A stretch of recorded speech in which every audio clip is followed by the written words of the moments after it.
Today I want to talk about the concept of authenticity, and specifically how you can improve your authenticity, how you can be more authentic with other people, and I'll just talk about how this operates in society and how it's operated in my own life. Because when I first started as a YouTuber, man, I was not authentic, and everyone who watches my early videos usually says that. I was not authentic, and it's because I felt like I needed to put on a personality, or I needed to put on a mask. A mask is meant to hide you from judgment. You don't want judgment, because if judgment happens, you feel bad. If judgment happens, you feel horrible, you feel negative. A mask is meant to hide you from judgment. And what this does when you create this altered personality, and we do this in every area of our life, it actually masks authenticity as well. So another example, aside from my early YouTube videos, if you go into a store and you converse with a store clerk and they're really positive and upbeat and telling you where you can get this and where you can get that and telling you about the specials, that is not an authentic person just by nature of the job. They have to be upbeat. They have to have a mask or a personality that they, kind of amp up a little bit because they're dealing with customers. The same thing is true if you go to a doctor's office or you go to a hospital or you go to an accountant or a lawyer.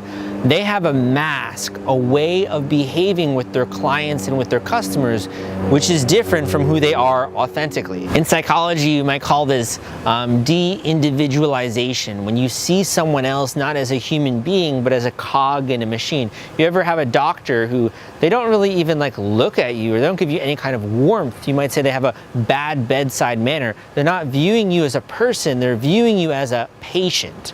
They're viewing you as a customer. They're viewing you as someone who is different from them in some kind of a fashion. It almost distances you from that doctor or from that person, and therefore they don't appear very authentic. When someone does not have authenticity, usually we do not trust them. There is no trust, or very little trust, particularly people who are a bit more intuitive and can sense that. It almost feels like you're hiding something, like why aren't you being yourself? Or why aren't you being congruent with how you're feeling or how you're thinking?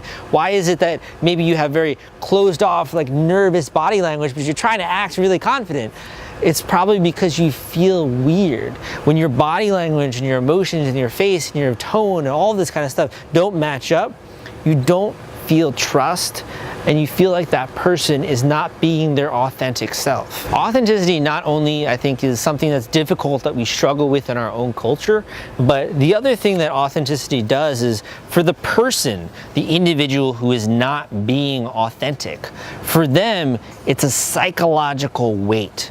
It's really difficult to be inauthentic for long periods of time. You can call this a psychological weight, or something that just really stresses you and drains you. No one wants to feel like you can't be yourself, or you feel like you're not being yourself, or you almost feel like you're having to change and be a chameleon in order to fit in. Whenever you feel like you can't be yourself on an ongoing, regular basis, it's extremely, extremely draining. And it almost makes you feel as though, man, I don't feel like I have any real close connection with these people. There is no connection or human touch with the people that you're being inauthentic with. And therefore, it gives you a sense of aloneness. You feel alone. You feel frustrated. A lack of authenticity will make you feel these different things because you can't be yourself. In my opinion, the core human desire, the number one thing that we all want, the number one thing that everyone is searching for, it could be a romantic relationship, it could be your friends, it could be your family, just the people in your life, your workplace. The number thing that we want is to be able to be authentic, but to also be recognized for that and to connect with people for that reason. We want to be loved for who we are, which relates to being our authentic self. When you feel like you got love or you're loved, but not for your authentic self, you don't feel like it's real. You feel like it's conditional love, and condition and love don't really go hand in hand. You think of unconditional when you think of love.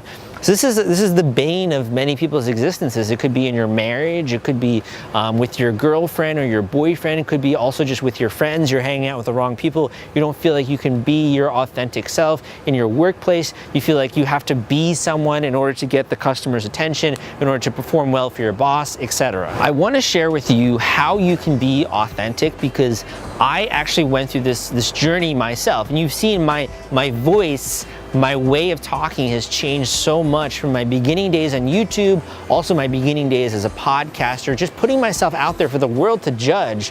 My authenticity has changed a lot, and I've become way more authentic over the years. So I invite you to subscribe to this channel, because I want to talk more about this, but I also need to hear from you. I need to hear from you in the comments down below. I need to know that this is something that you want to learn about, that this is something that you're also struggling with and that you want to improve. But I found that sort of as a shortcut, the number one way that you can improve your authenticity, aside from things like combating the fear that comes with judgment, combating the fear which leads to people saying bad things about you, or maybe leaving bad comments for me with my YouTube channel. Aside from that and dealing with this fear of judgment, the other way that you can improve your authenticity is to actually improve your intuition. Because I didn't realize that I wasn't being authentic. I didn't realize that I wasn't feeling or being congruent with my thoughts and feelings and words and actions.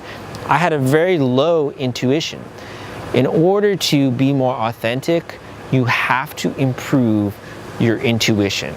You have to improve your understanding of how you feel, of the thoughts that you're having, and whether or not those things are synced up, and whether you are living authentically or not. You have to improve your intuition if you want to be authentic. So I hope that you enjoyed today's YouTube video, and also maybe it stirred some thoughts in your mind. This is an ongoing discussion between me and you, so I would love to hear from you. What are your thoughts on this topic? What are your thoughts on authenticity? Is it really lacking in our culture? Is this something that people struggle with even as you get older, to be authentic? What are your thoughts on intuition, on ways to improve that? Are you an intuitive person? Are you not an intuitive person? What is keeping you back from being the authentic you with your friends, with your family, with your spouse, etc.? Would love to hear from you in the comments down below. My name is Sal. I invite you to dive into some of my other content on this channel, other things that I discuss along the way, other things when it could be business, it could be my life, it could be freedom. I go through a lot of different stuff on this channel, and I invite you to become a subscriber. But again, my name is Sal, and I'll see you next time.